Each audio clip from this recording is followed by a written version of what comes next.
A massive update about a former All-Star.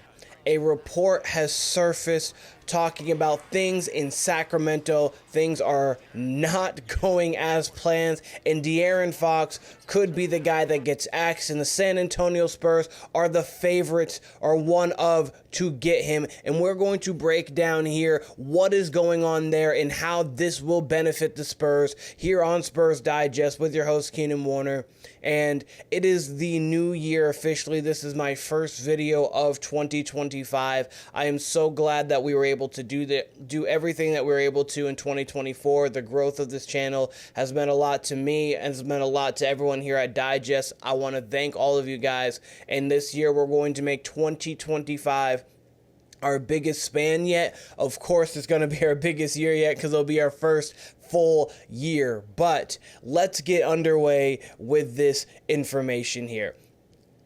Could King's poor handling of Mike Brown firing push De'Aaron Fox out the door? This was an article written at The Athletic, and there is so much going on over there in Sacramento right now, and the whole Mike Brown debacle is De'Aaron Fox, and we're going to break it down here real quick to get into why this could be amazing for the San Antonio Spurs. Fox didn't get Brown fired. That's something that people are going to continue to say, and the way the Sacramento Kings have handled it have made it seem as such that, oh, De'Aaron Fox has a little hand in it, and why would you treat your best player that way? I understand Sabonis has been the all-NBA guy, and you could argue Sabonis is better than Fox. I think Fox is better than Sabonis, in my personal opinion. But anyways, let's get into this. It's nearly been a week since they made the controversial decision to jettison their well-respected coach with interim Doug Christie, winning his second game in 3 tries Wednesday over Vinnick. I can't even pronounce that name, unfortunately, returning to his courtside seat Game 1 at the Golden Center after being MIA for Monday's win against the Dallas Mavericks. All this time, Fox is facing speculation both within the league and in the media, and that has played a pivotal part in the decision. Yet, according to the team and league sources, he did not. And the Kings haven't held any sort of press conference, diffusing the situation. No, this was actually a team decision. This was a Sacramento Kings organization, the managers, the owner, everyone came together and were like, hey, we think this is best.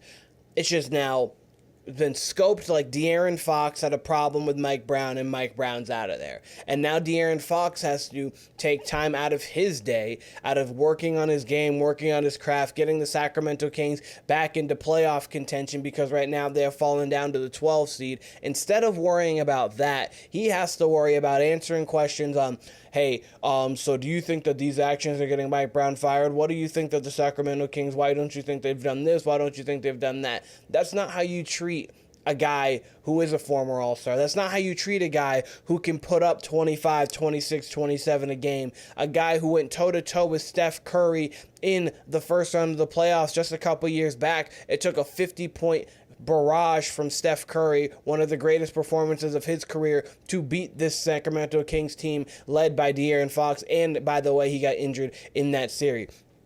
As if for Fox's situation wasn't sensitive enough already, with strong indication that his long-term future in Sacramento is in serious peril, it appears that handling of the coach change only has made things worse. And that is where we swoop in. The writing's on the wall.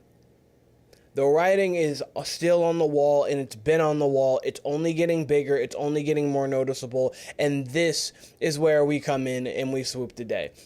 The San Antonio Spurs, Miami Heat, and Los Angeles Lakers are top of the list for teams that are most often discussed as the possible Fox landing spots, with others sure to make a run at him if and when he's truly on the market. The thing about De'Aaron Fox is, just before we get into all of the San Antonio Spurs stuff, that's 27, 5, and 6. That is a 1.5 steals per game. That's 3 turnovers, almost 49% from the floor, 32% from 3. He just had a game the other day where he was 13 of 16 from the floor, I believe 33 points in a comeback win against the Philadelphia 76ers in just one marvelous game. But this thing about 35 points, by the way, sorry, not 33. But by the way, De'Aaron Fox is just such a talented player, and for him, you would have to give up a lot. He's in the point of his contract right now, which you can see here. He's got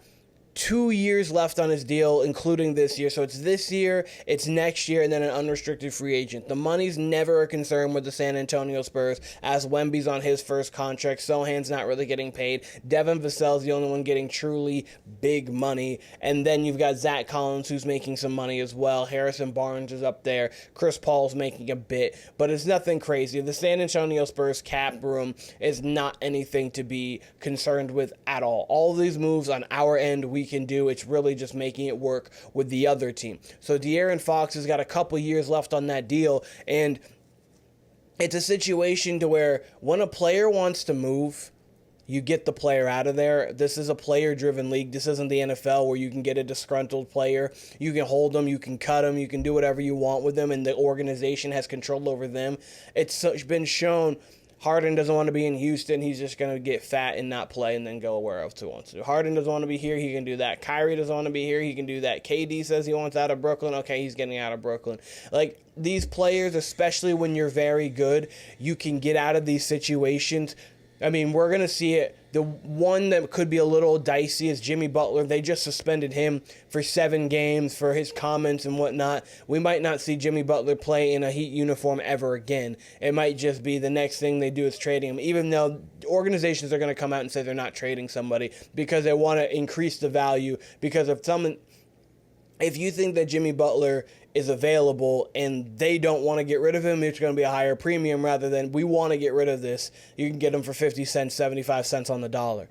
But De'Aaron Fox here, 2 years left on his deal. You don't want to let him go to unrestricted free agency. So is it imperative that you have to do this deal right now? No. But within the next year, you're going to want to get this deal done, especially before about February time of next year, because that's after the trade deadline. You get after the trade deadline, you can't get rid of him. He's just an unrestricted free agent. You get nothing for such a talented player. For us, it's looking like we would have to give up Devin Vassell, depending if it's this year, next year, be Tre Jones. They don't have the money to take Zach Collins and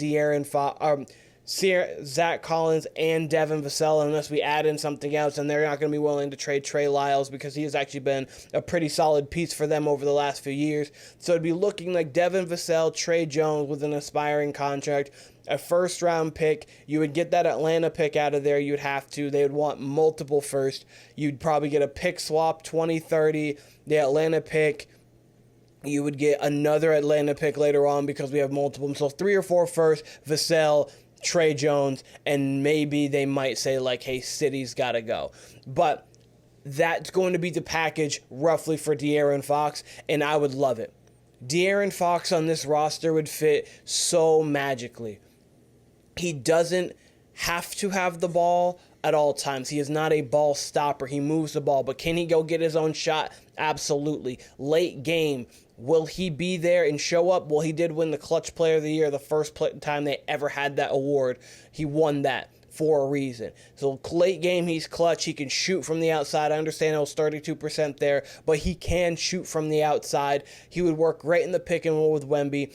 I like the fact that you'd be able to have Stephon Castle off the ball. I think right now, as you see him playing off the ball with Chris Paul, but also can actually facilitate in a second kind of unit if need be, that works perfect for him. Having him just be your true quintessential point guard, as he is talented, that is not fully his skill set and capabilities.